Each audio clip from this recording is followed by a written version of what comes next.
안녕하세요. 저는 오늘 제 인생을 송두리째 앗아가려 했던 남편의 비열한 함정에 관한 이야기를 하려 합니다. 듣고 나면 아마 인간의 탈을 쓰고 어떻게 저럴 수 있나 싶으실 겁니다. 하지만 저는 그 함정을 역전시킨 짜릿한 복수극을 펼쳤죠. 지금부터 저의 이야기를 시작하겠습니다. 저는 아주 어릴 적 어머니를 여의고 홀아버지 밑에서 자랐습니다. 저희 아버지는 작은 정비소를 운영하셨는데 솜씨도 좋으셨지만 마음씨가 비단결같기로 유명하셨죠. 그런 저희 아버지께는 평생의 인연이 한 분 계시는데요. 그분이 바로 저의 시아버지세요. 저희 아버지랑 시아버지는 오랜 친구 사이였습니다. 시아버지는 사업을 하셨는데 한창 잘 되다가 부도가 나면서 빚더미에 앉았다고 했습니다. 회사랑 집까지 처분하고 돈이 수중에 거의 없으셨대요. 그런데 설상가상으로 큰 수술까지 해야 했더더군요. 수술비가 없어 가족한테 말도 안 하고 그냥 죽을 날만 기다리고 있으셨다고 했습니다. 삶의 의지를 완전히 잃어버리신 거죠. 그런데 아버님과 친구였던 저희 아빠가 그 사실을 알고 정비소 담보로 대출을 받아 수술비를 빌려주시고 재기할 수 있게 미천까지 도와주셨다고 했습니다. 어찌 보면 저희 아빠도 참 무모했을 수도 있는데 저희 아빠는 그 친구를 믿었고 분명 잘 될 수 있는 친구인데 삶을 포기하려는 모습이 너무 안타까웠다고 했죠. 그래서 거금을 선뜻 친구를 위해 내놓은 것이었습니다. 아버님은 수술을 받았고 저희 아빠 손을 붙잡고 펑펑 우셨다고 했습니다. 이 은혜는 죽어서도 잊지 않겠다면서요. 시아버지는 그때 눈물을 흘리며 저희 아빠에게 약속하셨고 그 후 시아버지는 보란듯이 재기에 성공했다고 했죠. 그 후로 저희 아빠에게 늘 고맙다며 명절마다 저희 집을 찾아오셨어요. 그러다가 제가 21살쯤 아빠는 심근경색으로 갑자기 돌아가시게 되었습니다. 하나밖에 없는 가족인 아빠가 돌아가시니 너무 힘들었는데 시아버지는 그 후 아빠를 대신해 제 학비와 생활비 다 내주시고 전적으로 저를 도와주셨어요. 그러다 제가 대학을 졸업할 무렵 저한테 그러시더라고요. 혜원아, 이제 우리가 네 부모가 되어주마. 혼자 외롭게 살지 말고 우리 집 며느리가 되어 평생 가족으로 살면 어떻겠니? 그러면서 시아버지는 둘째 아들인 유상진을 저에게 소개해 주셨습니다. 사실 저는 그때 너무나 외롭고 지쳐 있었기에 저를 그토록 아껴주시는 분들이 가족이 된다는 제안이 마치 구원처럼 느껴졌어요. 첫째 아들이었던 시아주버님은 명문대 박사 출신의 교수였는데 20살 때 일찍 결혼을 했고 저한테 소개해준다고 한 둘째 아들 유상진은 벤처 사업을 한다고 했습니다. 유상진은 아주 젠틀하고 다정다감했습니다. 인물도 훤칠했고요. 다른 건 몰라도 부모님들의 인품이 훌륭하시니 아들인 유상진 역시 그러하겠다고 생각했습니다. 그렇게 저는 시부모님의 적극적인 지지 아래 유상진과 연애를 했어요. 그리고 만난 지 8개월 만에 결혼을 해 예쁜 딸 현서를 낳았습니다. 시부모님은 저에게 참 잘해주셨고 남편도 가정적이었어요. 행복하고 평온한 가정을 꾸려 부족함 없이 잘 지냈죠. 하지만요, 행복의 유통기한은 그리 길지 않았습니다. 제 행복을 위해 둘째 아들과 결혼까지 시켜주셨지만 그 둘째 아들이 제 인생을 그토록 힘들게 만드는 빌런일 줄은 꿈에도 모르셨을 거예요. 남편은 겉으로는 IT 벤처기업의 대표였지만 실상은 시아버님이 매달 꽂아주시는 지원금 없이는 몇 달도 버티기 어려울 정도로 불안정했습니다. 남편은 어차피 나중에 아버지 재산 형이랑 나눠 가지면 되니까 어떻게 살아도 상관없다고 그랬는데 저는 남편이 아버님에게 그만 기대고 스스로 좀 일어났으면 했었죠. 상진 씨, 아버님께 언제까지 손 벌릴 거야? 당신도 좀 제대로 진지하게 사업을 해야 되는 거 아닐까? 제가 조심스럽게 충고라도 하며 남편은 언짢다는데 저에게 그랬죠. 당신이 뭘 안다고 그런 소리를 해. 내가 어련히 알아서 해. 신경 쓰지 마. 처음엔 남편이 다정다감하고 성실한 그런 사람인 줄 알았어요. 그런데 막상 결혼해서 생활해보니 그건 다 남편의 가면이더라고요. 심지어 남편은 시부모님 앞에서 그 가면을 가장 열심히 썼습니다. 저희 시부모님 앞에서는 가정적인 척, 회사 일도 열심히 하는 척, 온갖 척은 다 했거든요. 왜냐면 저희 아버님은 정말 일에 있어서는 악착 같은 면이 있으시다 보니 둘째 아들이 설렁설렁 대충 일하면서 돈이나 타가는 건 참지 못하셨습니다. 열심히 했는데도 안 되는 건 어쩔 수 없으니 도와주시지만 애초에 열심히 안 하면 아무리 자식이라도 도와줄 필요가 없다고 생각하시는 분이었죠. 남편은 자신의 무능함과 불성실함을 감추기 위해 연기만 늘어나는 것 같았습니다. 저도 그런 남편의 모습에 실망스러울 때도 종종 있었지만 그런 것도 다 감싸주는 게 가족이라고 생각했습니다. 그런데 남편은 저를 딱히 가족이라고 생각하지 않았던 것 같기도 합니다. 어느 날 밤 제 핸드폰으로 익명의 메시지가 한 통 날라왔거든요. 확인한 메시지에는 짧은 영상 파일 하나가 첨부되어 있었습니다. 처음에 스팸 같은 건 줄 알고 무시하려는데 그 영상 정지 화면이 제 남편의 얼굴인 거예요. 그래서 놀라서 틀어보게 되었죠. 놀랍게도 화면 속에는 제 남편 유상진이 낯선 여자와 뒹구는 추잡한 모습이 적나라하게 담겨 있었습니다. 저는 너무 큰 충격을 받아 그대로 얼어붙게 되었어요. 그런데 잠시 후 저에게 문자를 보냈던 그 여자에게서 오만방자한 문자가 도착하더군요. 안녕하세요, 사모님. 영상 보셨나요? 저는 당장 전화를 걸었습니다. 그런데 전화는 받지 않더군요. 당신 누구야? 유상진 사장님이랑 사랑하는 사이예요. 영상 끝까지 보세요. 유상진 사장님의 진심을 들으실 수 있을 테니. 저는 그 말의 역겨움을 참고 제일 끝부분을 들어봤습니다. 남편의 진심이라는 게 뭔지 궁금하더군요. 남편과 그 여자는 한바탕 일을 치르고 침대에 누워 대화를 나눴습니다. 아마 그 영상은 그 여자가 몰래 찍은 듯 했어요. 좀 전에 와이프한테 전화 온 거 아니야? 안 받아도 돼. 의심하는 거 아니야? 의심하면 또 어쩔 거야. 상관없어. 왜? 어차피 그 여자나 나나 서로 죽고 못 살아서 한 결혼도 아니야. 우리 아버지 때문에 한 결혼이니까. 아버지가 왜? 그런 게 있어. 하여튼 나는 우리 아버지 말 잘 듣는 아들이잖아. 아버지 하라는 대로 결혼까지 한 거지. 그럼 애정은 하나도 없이? 당연하지. 톡 까놓고 아버지 나중에 돌아가시잖아. 나 그 여자랑 이혼부터 할 거야. 그 정도야? 그 여자도 손해보는 건 없지. 내 덕분에 사모님 소리 듣고 사니까. 그 여자 치워버리고 내가 사모님 소리 좀 들으면 안 되나? 나도 그렇게 해주고 싶다. 진짜? 그럼 내가 자기 와이프한테 다 말해도 돼? 안 되지. 우리 아버지 알면 죽어나.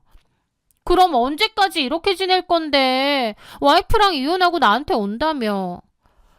좀만 기다려. 우리 아버지가 유산 정리 미리 한다고 했거든. 그거 하고 나면 이혼 얘기 하든지 할게. 또 기다리라고? 이러다가 나도 다 늙겠다. 보채지 말고 좀만 기다려. 그렇게 대화는 끝이 났습니다. 남편의 진심이 이거였구나. 머리를 세게 얻어맞은 기분이었습니다. 물론 남편하고 서로 첫눈에 반해 열렬한 사랑하다가 결혼한 건 아닙니다. 하지만 소개를 받고 나서 오히려 남편이 더 적극적으로 나왔고 저를 좋아한다고 했어요. 저는 그 말이 진심인 줄 알았는데 이제 와서 보니 아버님 때문에 그냥 연기를 한 거였더라고요. 저한테 마음이 하나도 없으면서요. 그 배신감, 치욕스러움, 수치심은 이루 말할 수가 없었습니다. 남편의 진심을 다 안 순간 저도 이 결혼 생활을 굳이 더 이어갈 생각은 없어졌습니다. 아이가 걱정되긴 했지만 이런 얘기까지 듣고 또 바람까지 피는 것을 알았는데 어떻게 결혼 생활을 더 이어나갈 수 있겠나요? 마음 같아선 이 영상을 당장이라도 시부모님께 보여드리고 이혼한다고 하고 싶었지만 고령의 고혈압이 있으신 아버님이 이 추악한 꼬락서니를 보시면 쓰러지실까봐 겁이 났습니다. 남편은 괘씸하지만 시부모님은 저를 친딸처럼 아껴주시니까요. 성실하고 착하다고 믿는 둘째 아들이 이런 쓰레기라는 사실을 제 입으로 폭로하는 게 너무 힘들 것 같았습니다. 저는 결국 그 더러운 영상을 가슴 깊은 곳에 묻어두고 조용히 이혼을 하기로 했습니다. 이혼해. 당신이 밖에서 무슨 짓을 하고 다니는지 다 알아. 당신 때문이 아니라 어머님, 아버님 생각해서 구체적으로 말씀 안 드릴 거야. 당신 사업 문제로 자주 싸우고 그래서 헤어지는 거라고 말씀드릴 테니 조용히 도장 찍어. 유상진은 처음엔 뭔 소리 하냐며 펄쩍 뛰며 부인하더니 제가 그 영상을 보여주니까 순식간에 얼굴이 굳더군요. 네 애인이 이런 걸 보냈더라. 내가 이걸 어머님, 아버님한테 보여드려야 직성이 풀리겠어? 남편은 아무 말도 못했죠. 자기 부모님이 아실까봐 제일 전전긍긍했으니까요. 결국 저희는 이혼의 뜻을 전했습니다. 아버님은 왜 이혼을 하느냐며 저를 붙잡으셨어요. 하지만 저희는 이미 결정했다고 죄송하다고 말씀드렸습니다. 아버님은 일단 따로 별거를 좀 하고 이혼은 천천히 하라고 하시면서 저와 딸 현서와 함께 살 수 있는 작은 아파트를 마련해 주셨습니다. 혜원아, 상진이 그 못난 놈 때문에 네가 그동안 고생이 많았나 보구나. 미안하다. 하지만 어쨌든 너는 여전히 내 며느리고 현서도 내 손녀야. 이혼이라는 건 언제든 할 수 있는 거니 일단 시간을 두고 천천히 생각해봐라. 아버님은 어머님과 저희 집도 종종 찾아오셨고 부족함 없게끔 생활비도 지원해 주셨습니다. 저도 마음은 바로 이혼인데 어머님, 아버님을 봐서 차마 도장은 못 찍고 어정쩡하게 별거만 하고 있었던 거죠. 그런데 어느 날 아버님은 제게 폭탄 선언을 하셨습니다. 상진이 그놈은 사업이랍시고 돈만 까먹는 놈이라 믿음이 안 간다. 내가 가지고 있는 상가 하나 현서 이름으로 증여하마. 네가 잘 관리해서 현서 앞가림하게 해줘라. 저는 한사코 거절을 했지만 아버님은 꼭 그렇게 하고 싶으시다며 증여를 하겠다고 하셨습니다. 아버님이 갖고 계신 상가가 두 채인데 하나는 장남인 아주버님 주시고 나머지 하나는 제 남편이 아니라 저희 딸 현서에게 주신다는 거였어요. 사실상 손녀에게 주는 것처럼 보이지만 저에게 주신다는 것과 다름이 없었고요. 저는 아버님의 뜻을 잘 받아들이고 감사하게 증여를 받기로 했죠. 그런데 이 소식이 유상진의 귀에 들어가는 순간 잠잠하던 제 인생에 거대한 폭풍우가 몰아치기 시작했습니다. 빌딩 증여 소식에 눈이 뒤집힌 유상진이 저를 파멸시키기 위해 아주 치밀하고 더러운 덫을 놓기 시작한 것이었죠. 가뜩이나 이혼하니 어쩌니 해서 자기 아버지 눈밖에 난 아들인데 곧 이혼하려고 하는 아내와 딸에게 재산이 넘어간다니 그 인간의 눈이 뒤집히는 건 시간 문제였습니다. 유상진은 아주 비열하고 더러운 시나리오를 짰습니다. 바로 저를 난잡하고 사치스러운 여자로 몰아 시부모님의 신뢰를 바닥으로 떨어뜨려서 증여를 취소하게 만들려는 셈이었죠. 어느 날 오후 현서를 유치원에 보내고 돌아오는 길이었어요. 아파트 단지 내 카페에서 커피를 사고 나오는데 누군가 어깨를 부딪혔습니다. 아, 죄송합니다. 괜찮으세요? 낮고 부드러운 목소리에 고개를 드니 웬 모델 같은 남자가 서 있더군요. 잘생긴 외모에 깔끔한 수트가 잘 어울리는 훤칠한 남자였습니다. 그는 제 떨어진 가방을 주워주며 묘하게 긴 여운이 남는 미소를 지었습니다. 가방 여기요. 예, 고맙습니다. 그렇게 그냥 스쳐 지나갔는데 공교롭게도 그날 이후 제가 가는 곳마다 그 남자가 나타났습니다. 마트에서도 백화점에서도 심지어 제가 가끔 들르는 요가센터 앞에서도요. 자꾸 마주치다가 나중에는 저에게 은근하게 호감을 표시하기도 하는 겁니다. 저번에도 뵀었는데 자꾸 마주치니까 신기하네요. 혹시 실례가 안 된다면 차 한 잔 대접해도 될까요? 그렇게 가볍게 차 한 잔을 하게 되었는데 그 남자는 자기를 와인 소믈리에라고 하면서 명함도 주더라고요. 언젠가 자기 바도 한번 놀러 오라면서요. 그날을 기점으로 그 남자와 저는 이따금씩 연락을 주고받는 사이가 되었습니다. 다정다감한 말투에 오늘 하루도 고생 많았다는 문자를 저녁마다 보냈죠. 평범한 여자라면 금세 마음이 흔들릴 법한 파상공세였습니다. 하지만요, 저는 바보가 아니었습니다. 솔직히 너무 이상하더라고요. 이혼하고 혼자 사는 여자에게, 그것도 거액의 증여를 받기로 한 이 시점에 이렇게 완벽한 남자가 나타나 공세를 펼친다고? 냄새가 나도 너무 났습니다. 저는 몰래 그의 뒤를 조사했습니다. 그리고 알게 되었죠. 최정우 그 남자는 강남의 유명 호스트바 에이스 출신이었다는 것을요. 그 사실을 알게 되자 단박에 유상진이 떠오르더라고요. 아, 이 인간이 나한테 일부러 남자를 붙인 거구나 라는 사실을요. 저는 그 사실을 알게 된 날 최정우를 불러냈습니다. 그리고 싸늘하게 말했죠. 유상진한테 어디까지 얘기했어요? 네? 내가 정말 아무것도 모를 줄 알았어요? 진짜 무슨 드라마 찍는 것도 아니고 유상진 진짜 유치하네. 얼마 받기로 했어요? 그는 잠시 당황하는 얼굴이었습니다. 그러더니 다 들켰다 생각했는지 이내 의자 뒤로 몸을 기대며 비릿한 웃음을 지었죠. 와, 눈치챘어요. 유상진이 마누라가 엄청 둔하다고 했는데 아니시네. 눈치 엄청 빠르시네요. 유상진이 얼마 주기로 했는데요. 최정우는 대답 없이 담배를 뻑뻑 피더라고요. 저는 그런 최정우에게 흥미로운 제안을 던졌습니다. 유상진한테 솔직히 돈 별로 받을 것 같지도 않은데 차라리 나를 도와줘요. 내가 나중에 돈 챙겨줄 테니까. 예? 유상진 어차피 개털이에요. 차라리 나를 도와주는 게 더 나을 거예요. 최정우는 바로 마음을 바꿔서 제가 하자는 대로 하겠다더군요. 누가 됐든 돈을 더 받는 쪽을 선택하겠다는 거죠. 저는 최정우에게 저를 잘 꼬시고 있다고 전하라고 했습니다. 가까이서 붙은 사진도 몇 장 찍고요. 대신 유상진이 뭐라고 하는지 녹음을 하라고 했죠. 운명의 날이 밝았습니다. 최정우는 계획대로 유상진에게 짧은 문자를 보냈습니다. 사장님, 저 지금 장혜원 집으로 가고 있습니다. 술 한잔 했더니 분위기 좋네요. 지금 바로 부모님 모시고 오시면 현장 제대로 잡으실 수 있을 겁니다. 알았어. 지금 바로 갈게. 그렇게 답장을 확인한 저는 테이블 위에 유상진을 위한 선물을 올려두었습니다. 잠시 후 현관문 비번 소리가 들리더라고요. 비번도 제가 최정우에게 알려주었습니다. 유상진에게 흘리라고요. 그렇게 현관문이 열리고 유상진이 시부모님을 모시고 들이닥쳤습니다. 유상진이 생각할 땐 제가 최정우와 좋은 시간을 보내고 있을 줄 알았겠죠. 하지만 그곳에 남편이 원하던 난잡한 현장은 없었습니다. 대신 상상도 못할 지옥이 그를 기다리고 있었습니다. 저는 팔짱을 끼고 가만히 기다리고 있었어요. 남편도 멍청하게 놀라서 저를 보더라고요. 제 앞에 테이블 위에는 유상진이 그토록 감추고 싶어 했던 진실들이 정갈하게 놓여 있었죠. 남편과 상간녀가 뒹굴었던 영상을 캡처해서 사진으로 올려두었습니다. 그리고 녹음기를 통해 유상진과 최정우의 목소리까지 흘러나왔죠.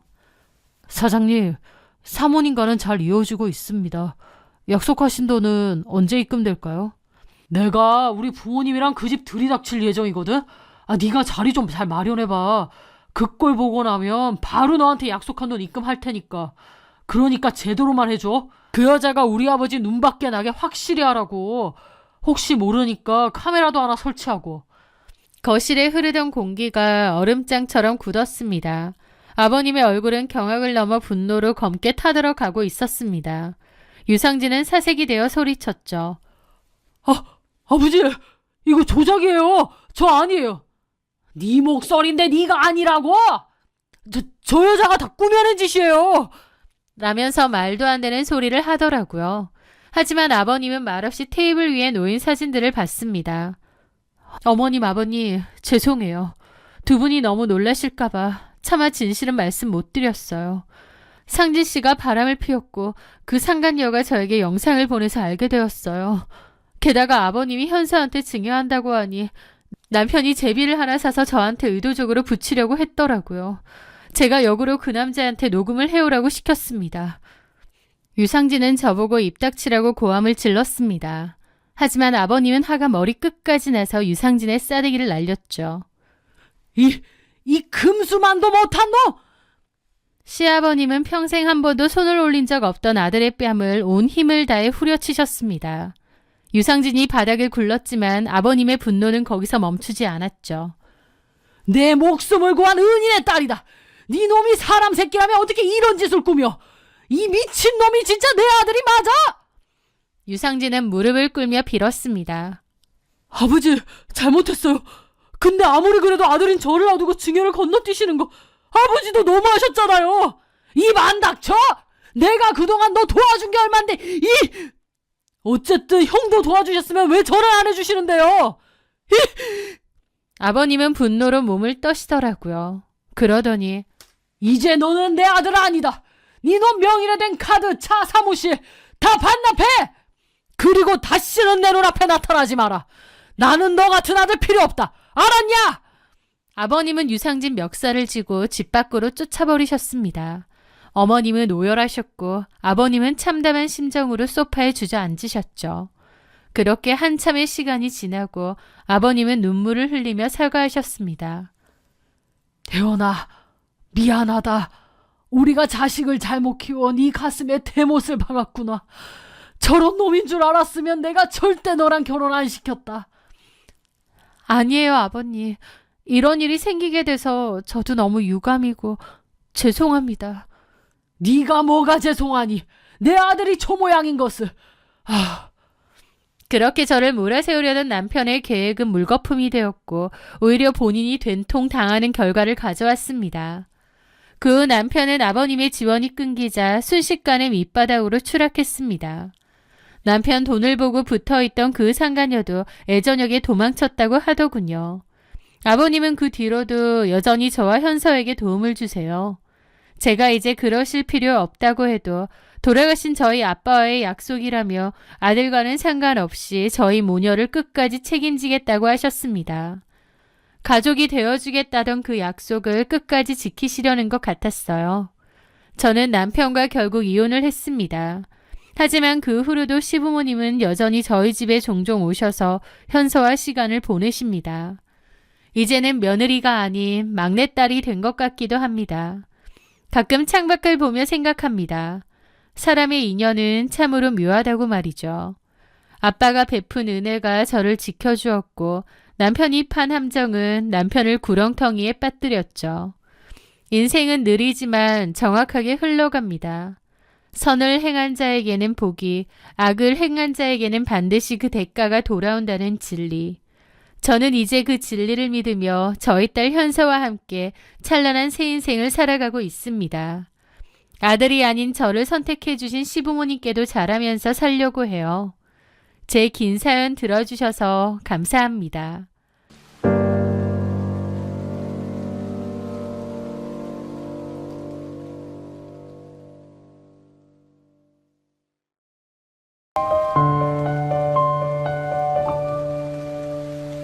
안녕하세요. 저는 식당을 운영하며 살고 있는 40대 남자입니다. 지나온 제 삶을 조용히 돌이켜보면 가난이라는 두 글자가 언제나 그림자처럼 저를 따라다녔던 것 같습니다. 아버지는 일찍 돌아가셨고 홀어머니 밑에서 자랐는데요. 어머니는 식당 주방부터 청소일까지 닥치는 대로 일하며 저를 키우셨고 저 역시 일찍부터 철이 들어 어떻게든 어머님의 짐을 덜어드리려 애쓰며 살았습니다. 아내 조윤미를 처음 만난 곳은 동네의 작은 개척교회였습니다. 당시 저는 근처의 식당 주방장으로 일을 했고 윤미는 인근의 공장에서 근무를 하며 성실하게 살아가는 아가씨였습니다. 예배가 끝나면 교회 식당에서 함께 국수를 먹고 설거지를 도우며 우리는 자연스럽게 친해졌습니다. 화려하게 꾸미지 않아도 수수하고 맑은 미소를 가졌던 윤미에게 깊이 끌렸죠. 비슷한 환경에서 자라 서로의 고단함을 누구보다 잘 이해할 수 있었기에 우리는 금세 연인이 되었습니다. 주머니 사정이 여의치 않아 번듯한 데이트는 못했습니다. 커피 한 잔을 들고 내내 산책을 하기도 하고 때로는 편의점 앞에서 맥주를 마시며 밤새 대화를 하기도 했죠. 그래도 마냥 행복했습니다. 가난했지만 서로를 진심으로 아꼈고 이 사람과 함께라면 어떤 시련도 이겨낼 수 있을 거라 믿었거든요. 우리는 양가에 큰 부담을 주지 않고 조촐하게 결혼식을 올렸습니다. 단칸방에서 시작한 신혼이었지만 불평 한마디 없이 제 곁을 지켜준 아내가 그저 고마웠죠. 예쁜 딸 재현이도 태어나며 우리 가족은 비록 작고 초라한 집일지라도 웃음이 끊이지 않았습니다. 하지만 행복도 잠시, 결혼하고 1년이 채 되지 않아 평생 고생만 하시던 어머니가 갑작스럽게 병으로 돌아가셨습니다. 어머니의 죽음 이후 제 세상이 무너져 내리는 것 같았죠. 장례식장에서 저는 아이처럼 엉엉 울었고 며칠을 식음전폐하며 슬픔에 빠져 있었습니다. 그때 제 손을 굳게 잡아준 사람이 바로 아내였습니다. 아내는 제 등을 쓸어내리며 당신 곁엔 이제 내가 있잖아. 내가 당신 가족이니까 우리 서로 의지하면서 꿋꿋하게 잘 살자 라고 했어요. 그 따뜻한 말 한마디는 제게 크나큰 위로가 되었습니다. 저는 아내와 딸 재현이를 위해서라도 다시 일어서야겠다고 굳게 다짐했습니다. 어머니가 돌아가신 후 저는 다니던 식당을 그만두고 제 주특기를 살려 작은 식당을 차렸습니다. 언젠가는 제 식당을 열고 싶었거든요. 새벽같이 일어나 시장에서 장을 보고 최대한 인건비를 줄이려 아내와 둘이 일을 했습니다. 하지만 현실은 냉혹했습니다. 식당은 겨우 입에 풀칠하고 유지나 될 정도였지 제 생각처럼 큰 돈이 벌리거나 기적 같은 대박은 없더군요. 매달 월세와 재료비, 공과금을 내고 나면 수중에 남는 돈은 빤했습니다. 돈 때문에 늘 아등바등 해야 했고 몸도 마음도 지쳐갔지만 그래도 희망이 있었습니다. 이렇게 열심히 살다 보면 언젠가는 빚보겠지 싶었고 또 무엇보다 아내가 있으니 좋았어요. 같은 곳을 바라보는 동반자가 있으니까요. 하지만 아내의 마음속에는 제가 미처 채워주지 못한 결핍이 조금씩 자라나고 있었던 모양입니다. 원래 아내는 남들에게 보여지는 것을 꽤 중요하게 생각하는 사람이었습니다. 가난한 현실과는 다르게 약간의 허영심이 있었던 거죠. 외출할 때면 늘 짝퉁 명품 가방을 들고 나갔고 남들이 진짜냐고 물어보면 그렇다고 거짓말을 하기도 했습니다. 또 우리가 타던 중고 경차가 창피하다며 마트에 장을 보러 갈 때도 항상 입구에서 멀찍이 떨어진 구석에 차를 대곤 했습니다. 누군가 자기가 경차에서 내리는 모습을 볼까봐 전전긍긍하는 아내의 모습이 조금 안쓰럽기도 했습니다. 그러다 결국 아내는 제 만류에도 불구하고 무리하게 빚을 내어 비싼 중형차를 할부로 구입했습니다. 매달 나가는 할부금이 벅찼지만 차를 바꾸고 나서 아이처럼 좋아하는 아내를 보며 저는 그저 한번 눈 감아주기로 했습니다. 내가 능력이 부족해서 아내를 넉넉하게 해주지 못하니 저런 걸로라도 스트레스를 푼다면 이해해 주어야 한다고 제 자신을 다독였던 거죠. 그런데 어쩐지 한 구석이 위태로웠던 우리 부부의 관계가 본격적으로 어긋나기 시작한 건 아내가 고등학교 동창회에 다녀온 이후부터였습니다. 오랜만에 예쁘게 화장을 하고 동창회에 나갔던 아내는 그날 밤 술에 잔뜩 취해 들어와 제 앞에서 엉엉 울며 신세한탄을 쏟아냈습니다. 친구들은 다들 좋은 아파트에 살고 남편이 사준 진짜 명품백을 들고 왔는데 자기만 제일 못 살고 비루하게 사는 것 같다며 가슴을 쳤습니다. 매일 좁아터진 식당에서 음식 냄새나 맡으며 늙어가는 자기 처지가 너무 불쌍하다는 아내의 말에 저는 아무런 대답도 하지 못한 채 고개를 숙여야만 했습니다. 못난 남편을 만나 고생하는 아내에게 너무도 미안하고 쥐구멍이라도 숨고 싶은 심정이었죠. 그 동창회 이후로 아내는 많이 달라졌습니다. 동창회에서 제외한 아주 잘 산다는 한 친구가 자기 사업에 아내를 끼워주겠다고 제안했다는 거예요. 화장품을 판매하고 회원을 유치하는 일종의 다단계 방문 판매 같은 일이었습니다. 아내는 식당 일은 뒷전으로 미루고 매일같이 화려하게 차려입은 채 그곳으로 출근하기 시작했습니다. 친구에게 뒤처지고 싶지 않다며 무리해서 비싼 옷을 사고 화장품을 바르며 아내의 허영심은 걷잡을 수 없이 커져갔죠. 저는 어떻게든 아내를 이해하고 보듬으려 노력했습니다. 아내가 밖에서 돈을 벌어 보겠다고 저렇게 애를 쓰니 식당 일과 집안일, 초등학생인 딸 재현이를 돌보는 일까지 모두 제 몫으로 돌리며 묵묵히 버텼습니다. 하지만 아내의 불만은 끝이 없었습니다. 퇴근하고 돌아오면 좁고 낡은 우리 집이 너무 구질구질해서 숨이 막힌다며 짜증을 냈고 식당 냄새가 배어있는 저를 곁에 오지도 못하게 피했습니다. 자신은 더 잘 살고 싶은데 저와 함께 있으면 평생이 가난의 늪에서 빠져나오지 못할 것 같다며 대놓고 이혼을 요구하기도 했습니다. 저는 재현이를 생각해서라도 이혼만은 안 된다고 내가 더 열심히 해서 호강시켜 주겠다고 빌었지만 아내의 마음은 이미 우리 가족에게서 차갑게 떠나버린 듯 했습니다. 그러던 어느 날 위태롭던 아내는 정말 증발하듯 사라져버렸습니다. 식당 마감을 하고 집에 돌아와 보니 아내의 옷가지와 짐들이 싹 치워져 있었어요. 안방 서랍을 열어보니 우리가 그동안 식당을 하며 모아두었던 비상금 통장까지 모조리 챙겨간 상태였습니다. 심장이 덜컥 내려앉아 미친 듯이 전화를 걸었지만 아내는 받지 않았습니다.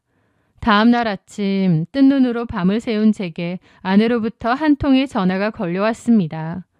수화기 너머의 아내는 몹시 차갑고 건조한 목소리로 믿을 수 없는 말을 내뱉었습니다. 나 찾지 마. 나 사실 병원에 갔는데 죽을 병에 걸렸대. 당신이랑 재현이한테 짐 되기 싫어. 나 옛날에 살던 거제도 옛날 집으로 내려갈 거야. 아니, 어쩌면 아예 외국으로 가서 아무도 모르게 조용히 생을 마감할 수도 있고. 그러니까 제발 나를 찾으려고도 하지 말고 각자 인생 살자. 통장 들고 간 건 나도 열심히 살았으니까 내 몫이라고 생각해줘.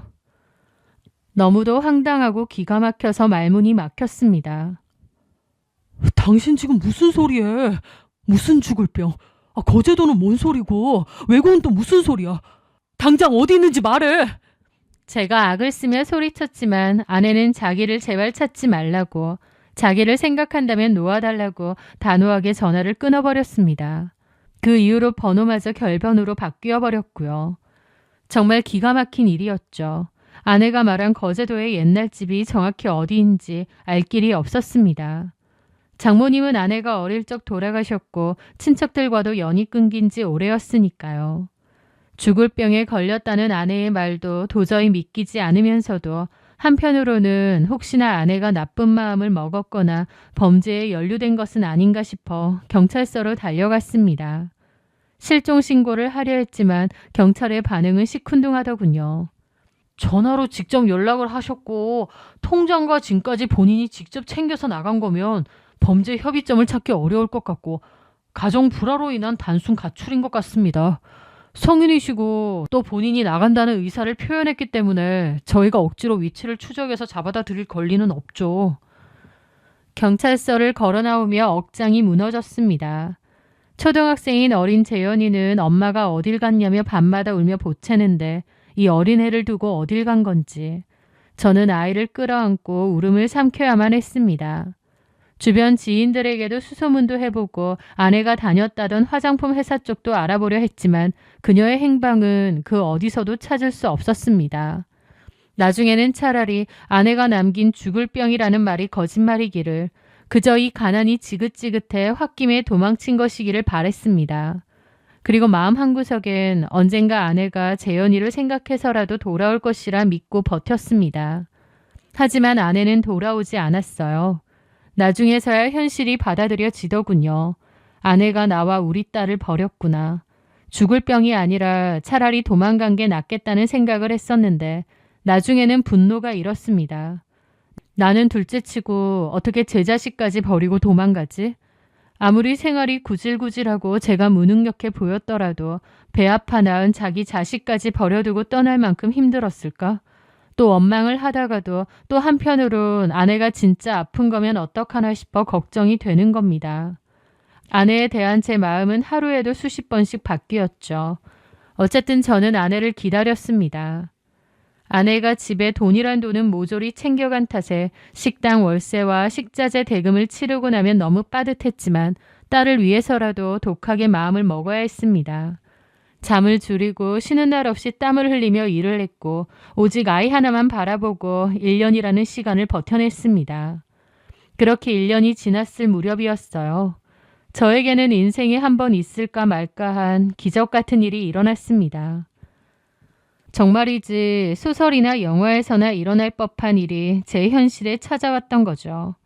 아주 오래전 돌아가신 아버지가 고향에 남겨두셨던 그야말로 풀만 무성하게 자라던 쓸모없는 야산이 하나 있었는데요. 맹지나 다름없어 팔리지도 않고 세금만 내던 골칫거리 땅이었는데 그 일대가 대규모 관광개발 구역으로 확정됐다고 하더군요. 구청과 토지보상위원회에서 연락이 왔고 몇 달에 걸친 감정평가 끝에 제 통장으로는 평생 만져볼 수도 상상해 본 적도 없는 엄청난 액수의 토지보상금이 입금되었던 겁니다. 이게 꿈인지 생신지 얼떨떨 하더라고요. 하루아침에 돈의 굴레에서 완벽하게 해방된 순간이었죠. 통장에 찍힌 엄청난 액수의 숫자를 보며 저는 가장 먼저 아내를 떠올렸습니다. 돈이 웬수여서 이 지독한 가난이 싫어서 병든 몸을 이끌고 호련히 떠나버린 아내. 이제는 돈이 생겼으니 아내가 돌아오지 않을까 싶었습니다. 저는 바보같이 그때까지도 아내를 기다렸어요. 돈이 웬수지 아내 잘못이라고는 생각 안 했습니다. 그렇게 저는 임시로 식당 문을 닫고 전문적인 심부름 센터와 사설 탐정을 고용했습니다. 돈이 없어서 수소문만 하다 포기했던 전과는 달랐습니다. 거제도든 외국이든 어디 병원이든 아내의 생사만이라도 지금 어디서 어떻게 지내는지 그 흔적만이라도 찾아달라고 의뢰했습니다. 그리고 불과 보름 난짓 지났을 무렵 심부름 센터에서 연락이 왔습니다. 탐정이 제게 건넨 서류봉투 안에는 믿을 수 없는 진실이 낱낱이 담겨 있었습니다. 봉투를 열어 사진을 확인한 저는 그 자리에서 굳어버렸죠. 사진 속의 아내는 거제도의 허름한 옛날 집도 어느 낯선 병실도 아닌 같은 서울에 있었고 어느 아파트 지하 주차장에서 사진이 찍혀 있었습니다. 죽을 병에 걸렸다던 아내는 너무나도 건강해 보였습니다. 명품 가방과 값비싼 옷으로 온몸을 휘감고 있었고요. 그리고 아내의 옆에는 한 남자가 있었는데 그 남자는 과거 아내를 화장품 다단계 사업으로 끌어들였던 박희태라는 남자였어요. 아내는 저와 딸을 버리고 박희태와 살고 있었던 겁니다. 배신감이라는 단어로는 제 안에서 들끓는 감정을 설명하기 부족했습니다. 저와 재현이를 떼어내려고 죽을 병이라는 어설픈 거짓말을 지어내고 도망가 상간남과 새살림을 차렸다니요. 온몸의 피가 차갑게 식었습니다. 저는 슬픔 대신 서늘한 분노를 품고 아내를 찾으러 갔습니다. 그렇게 만난 아내는 반가움이나 미안함은커녕 노골적으로 불쾌감을 드러냈습니다. 당신 어떻게 알고 여기까지 찾아왔어? 내가 찾지 말라고 했잖아. 왜 이렇게 사람이 구질구질하고 집요해? 자리에 앉자마자 저를 벌레 보듯 쳐다보며 내뱉은 아내의 첫마디였습니다. 죽을 병에 걸려서 거제도 간다더니 서울 한복판에서 딴 놈이랑 아주 건강하게 잘 지내고 있네. 바람 피어서 도망간 주제에 죽을 병? 웃기지 마라. 딸 자식 버리고 행복하냐? 제 추궁에 아내는 눈 하나 깜짝하지 않았습니다. 오히려 아주 당당하게 코웃음을 쳤습니다. 행복해. 그 가난하고 냄새나는 식당 구석에서 당신이랑 평생 지지고 볶으며 살 생각하니까 숨이 턱턱 막히더라. 희태 씨는 당신이랑 달라. 돈도 많고 능력도 있고. 나 이제야 진짜 내 인생 찾은 것 같아. 그러니까 내 앞에 나타나서 내 인생에 재뿌리지 말고 그냥 가. 인간의 탈을 쓰고 어떻게 저럴 수 있을까? 저는 눈시울이 붉어진 채로 물었습니다. 나야 둘째치고 그럼 우리 재현이는? 배 아파 난 네 자식은 어쩌려고 이래? 너 재현이가 걸리지도 않아? 하지만 아내의 입에서 나온 대답은 참으로 잔인하더군요. 당신이 알아서 잘 키워. 당신 자식이기도 하잖아. 나 지금 너무 행복하고 여유로워. 이게 내가 원하던 삶이야. 이 완벽한 일상을 망치고 싶지 않아.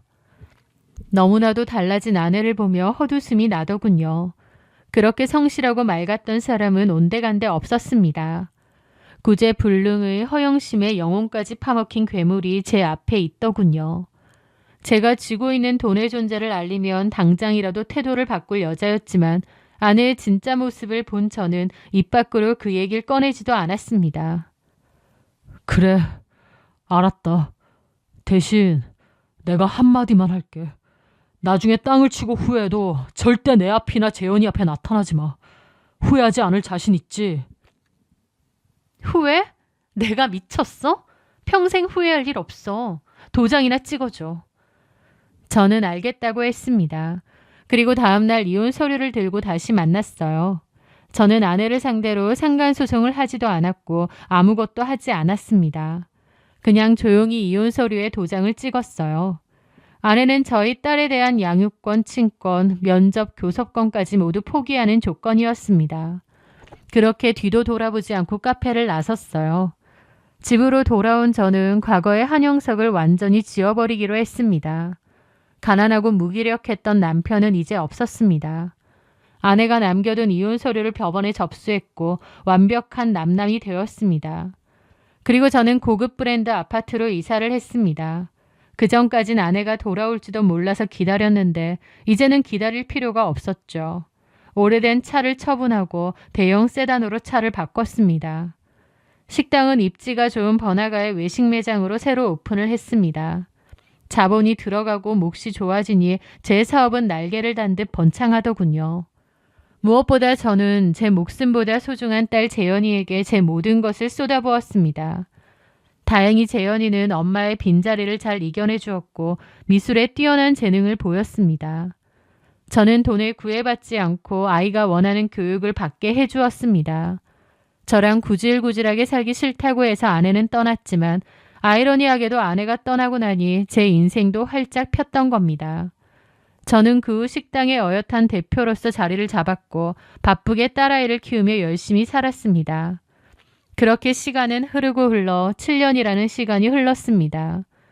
재현이는 이른 나이에 해외의 유명 미술학교로 유학길에 올랐습니다. 그렇게 저는 기러기 아빠가 되어 딸의 뒷바라지를 도와주었죠.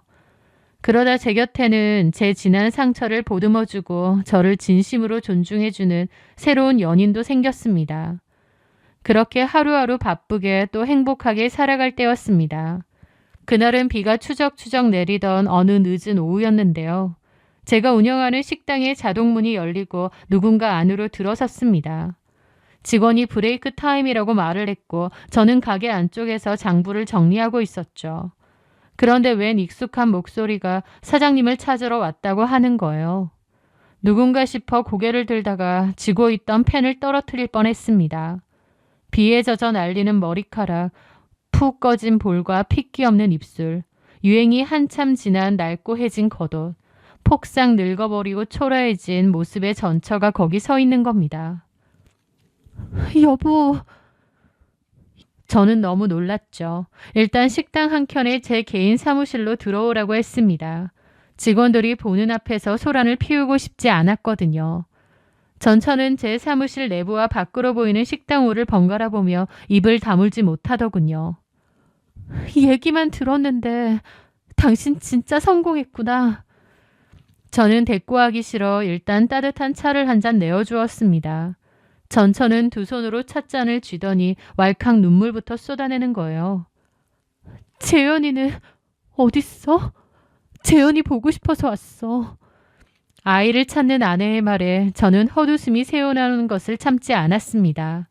아이고 뭐고 내가 원하는 삶을 찾겠다던 아내. 거침없이 아이에 대한 모든 권리를 포기하던 아내가 이제 와서 딸을 찾다니요.